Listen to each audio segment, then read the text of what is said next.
அளவுல அதிகம் யூஸ் பண்ற ஆப்பா வாட்ஸ்அப் இருக்கு.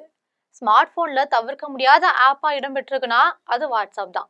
தகவல் பரிமாற்றத்துக்கான ஆப்பா அறிமுகமானதுதான் வாட்ஸ்அப். ஆனா இன்னைக்கு பொதுமக்களின் அத்தியாவசிய தேவையாவே மாறிடுச்சு.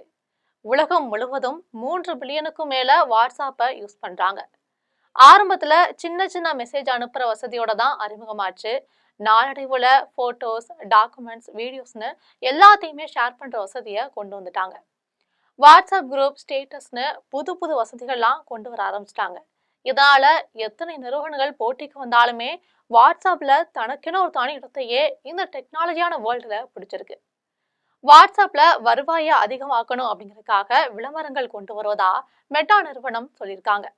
ஸ்டேட்டஸுக்கு நடுவுல விளம்பரங்கள் தற்போது தோன்றி வருது. இது பயனர்களுக்கு சில நேரங்கள்ல கடுப்பாவே இருக்கும்.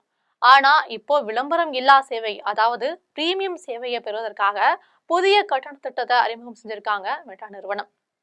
இந்த புதிய மாற்றம் ஏற்கனவே அமெரிக்கா போன்ற சில நாடுகள்லாம் சோதனை செய்யப்பட்டு வரும் நிலையில விரைவில் உலகளாவிய அளவுல நடைமுறைக்கு வர இருக்கு.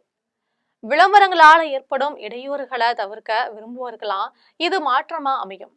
சாதாரண பயனர்களுக்கு பழையபடியே விளம்பரங்களோட கூடிய இலவச சேவை தொடரும்னாலும் கட்டண திட்டத்தின் அறிமுகம் டெக் உலகில் பெரும் விவாதத்தையே ஏற்படுத்தியிருக்கு. முதல் கட்டமா ஐரோப்பிய நாடுகள்ல இது அறிமுகமாகுது. அது இந்திய மதிப்புல 433 விலையில அறிமுகமாகிறதா தகவல் வெளியாகியிருக்கு.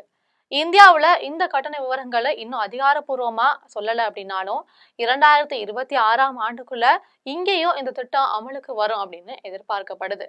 இருந்தாலும் தனிப்பட்ட சார்ஜ் பண்றது, அழைப்புகள் எப்போதும் போல விளம்பரங்கள் இல்லாம இலவசமாவே தொடரும் அப்படின்னு அந்த நிறுவனம் உறுதியா சொல்றாங்க. வாட்ஸ்அப் மட்டும் இல்ல, ஃபேஸ்புக், இன்ஸ்டாகிராம்லயுமே கூடுதல சேவைகளை பயன்படுத்த கட்டணம் வசூலிக்கப்படும் அப்படிங்கிறது சொல்லப்பட்டிருக்கு. குறிப்பா மேனஸ் என்ற ஏஐ நிறுவனத்தை சுமார் 19,000 கோடி ரூபாய்க்கு வாங்கிய மெட்டா அதை பயன்படுத்தி அதிக அளவுல வருவாய் ஈட்ட முடிவு செஞ்சிருக்காங்க. இன்ஸ்டாகிராம்ல சந்தா செலுத்தும் பயனாளர்கள் எத்தனை பேர் வேண்டுமானாலும் பின்தொடரலாம். தங்களை பின்தொடராத நபர்களின் ஸ்டோரிகளை பார்க்கும் வகையிலுமே மாற்றம் கொண்டு வர இருப்பதா தகவல் வெளியாகியிருக்கு. அத்தியாவசிய தகவல் பரிமாற்ற சேவைகள் கட்டணம் இல்லாம தொடரும்னோ, ஏஐ உதவி நாடுவதற்கு மட்டும்தான் கட்டணம் வசூலிக்க இருப்பதாகவும் சொல்லப்படுது. இது தொடர்பா மெட்டா நிறுவனம் விரைவில் அதிகாரப்பூர்வ அறிவிப்பை வெளியிடுவாங்கன்னு எதிர்பார்க்கப்படுது.